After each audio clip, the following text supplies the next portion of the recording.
Good evening, Lizzie boys, and welcome back to my channel. Today I wanted to talk about a bunch of Monster High news that I have not yet covered on this channel, or stuff that I said I would cover and then didn't make a video about yet. We're going to be talking about the Beetlejuice 2-packs release that is happening this week. It's a little confusing how that's going to be done, but I'm going to share all the information that I currently know. If you guys have anything else you'd like to add, let me know and I will pin... Okay, I can only pin one comment. I'll heart your comment, at least, so hopefully more people see it. We got some other stuff to talk about, like the Draculaura figure produced by the brand, I think it's a Bishoujo figure, and some other stuff. So without further ado, let's get into it.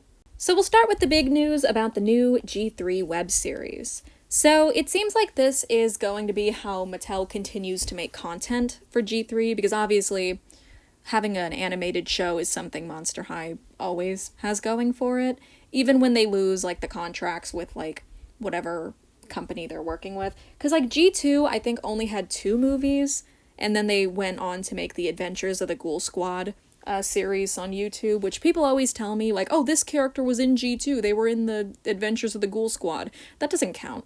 If they didn't get a doll, that doesn't count.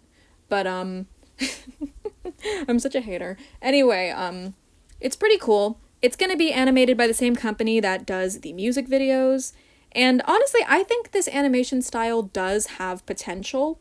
Like, yes, it can look ugly at times. I'm not going to deny that. I'm not going to pretend, oh, it's perfect. But at the very least, this, like, does have accurate, like, looks for the characters. One thing I was never big on with the Nickelodeon show was how different the characters would look from, like, their actual release dolls. I always thought that was a bit odd. I get that, like, 3D modeling is very expensive, and obviously, like, a kid's TV show made to promote dolls. No, you'd want it to be accurate, wouldn't you? I don't know. I don't know how budgeting stuff works in the animation field. If you guys have any insight into that, let me know in the comments. But I still think it's cool that they're going to continue the G3, like, media somehow. I'm okay with this animation style. I do like how they actually look like dolls. It feels like some kind of weird stop-motion looking animation. If anything, it kind of reminds me of the Lego Movie. Obviously, it doesn't look as, like, clean as the Lego Movie. It's like a $100 million movie. But, you know, it has, like, that kind of energy to it where it looks like toys in stop motion, but, like, with, like, kind of animated faces, a la, like, Robot Chicken or something. I don't know. It's not actually stop motion, though. Regardless, I think this will be good. Maybe they're not going to use the exact same animation style. Maybe they'll use something a bit more visually appealing. Maybe it will be the exact same animation style. We don't know. But we do know that they are planning on recasting all the characters. It seems like they can't afford the same voice actors or just don't want to hire them again. So we will be getting a new voice cast. It might end up being the same voice actresses that have appeared in some of these, what am I trying to say? In some of the music videos, because sometimes they do speak in those, but I don't know. Maybe the same voice actresses will audition and get the roles again. We don't currently know. All in all, I think this is pretty cool news. I'm excited to see what the show is going to look like. Plus, if it ends up being like little 3-minute webisodes, similar to what the original Monster High web series was like for G1, I might tune in. You know, like 3 minutes that's a good amount of time for a little episode.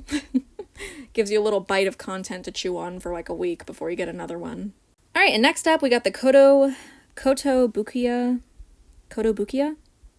I've bought from this brand before.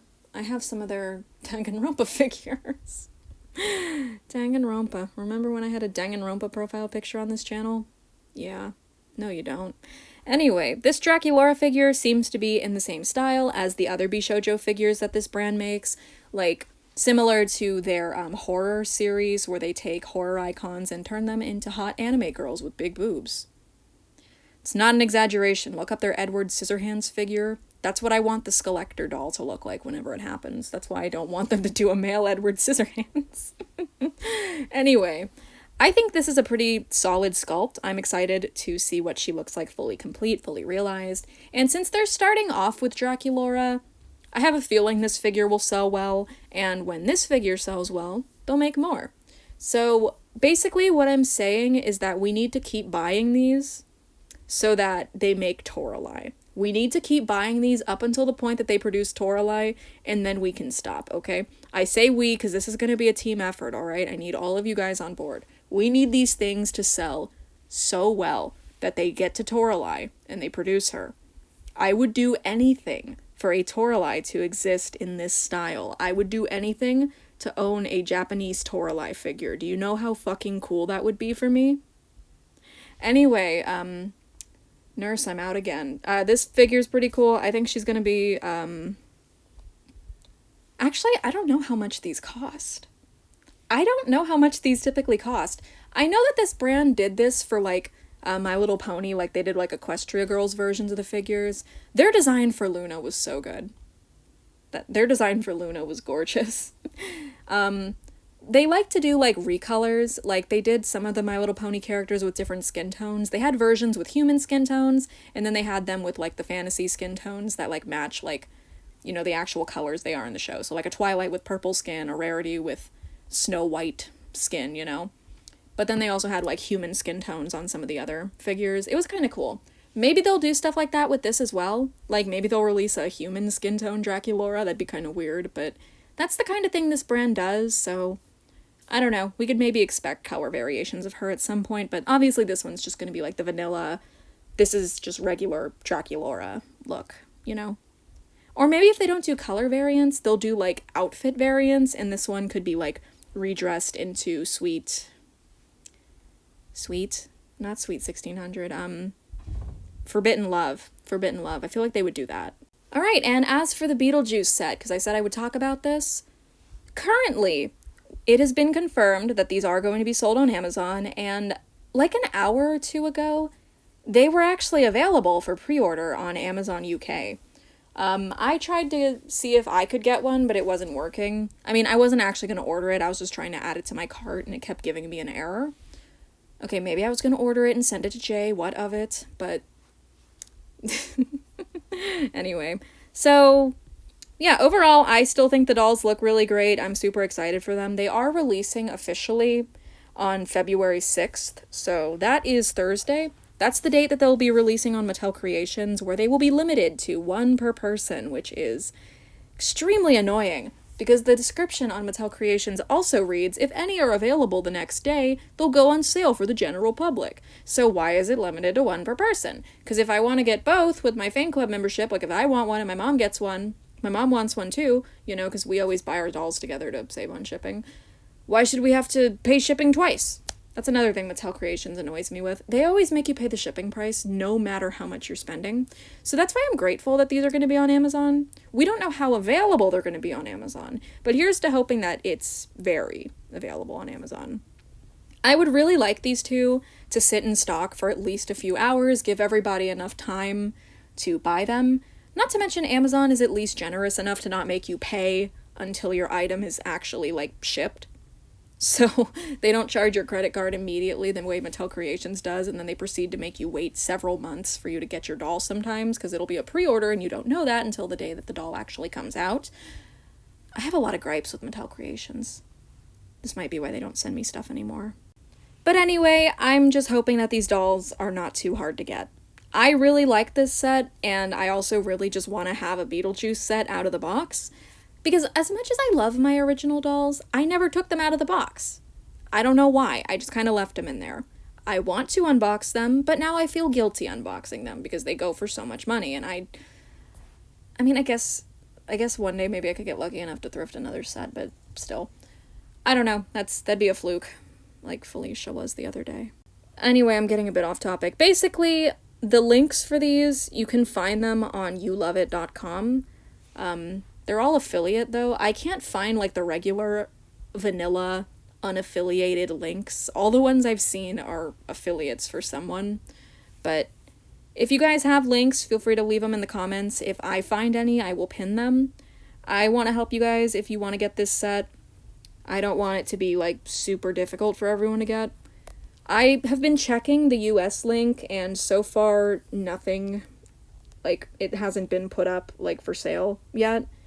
I'd like it to, but it hasn't happened yet. And the last things that I wanted to include in this video are these clear photos of the Hauntlywood Mysteries Frankie and Claudine. These were posted by Seeing Mount, and basically, they're still, like, photo edited, you know? Like, things are still drawn on. Like, Frankie's gloves are drawn on. Frankie's top seems to be drawn on, as well as their, puffy coat thingy. Yeah. Same with Claudine. Hers also appears to be drawn on. Actually, it just seems to be the fur and the gloves. Those are all, like, colored on. So I just wanted to talk about these again because I'm really excited for this line. I think this might be one of my favorite, like, series of Skulltimate Secrets in a really long time.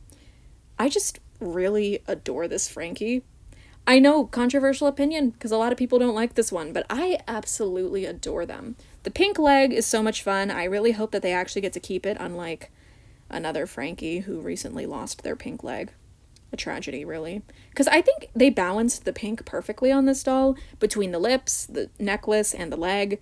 That's all the pink on them, and I think it works. I know the gold is a bit random, like them having the gold on the belt and the boot and nothing else, but I'm a big fan of it. I don't know. Frankie works, like, it just works mixing the metals for them, you know? I think this doll's perfect, basically, and I can't wait to get them. As for Claudine, I like her a lot too. I really hope that her hair actually looks like this in person. Considering she has poly, I don't know. Well, she's most likely gonna have poly. Skulltimate Secrets is notorious for always using poly hair. So, considering that, I don't know if her hair will actually look this curly and nice in person, but we can hope that it does. I just think this is a really pretty Claudine. It seems like she has a new edge, like a new way they did her baby hairs as well, which is always nice. I do appreciate when they give her a new, like, baby hair design, because they usually just stick with the same one for her. I think it looks really good here, though. She's got the side glands, she's got gold all over her. The gold, purple, and black is definitely a big, like, G1 nostalgia thing, because those were her primary colors in G1, and in G3, they just kind of keep putting whatever on her and hoping it sticks. I think this is the best color scheme for her. It works the best. And this may be one of Claudine's best dolls in the Skulltimate Secrets series. I don't want to say her best doll overall in G3, because I would still give that to Monsterfest. I still think Monsterfest Claudine is objectively the best one, but this one is super strong.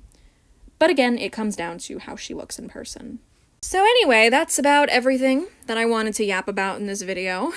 I hope you guys enjoyed it. I hope this wasn't too disorganized. I definitely feel like I was yapping a lot, but that's just what I do.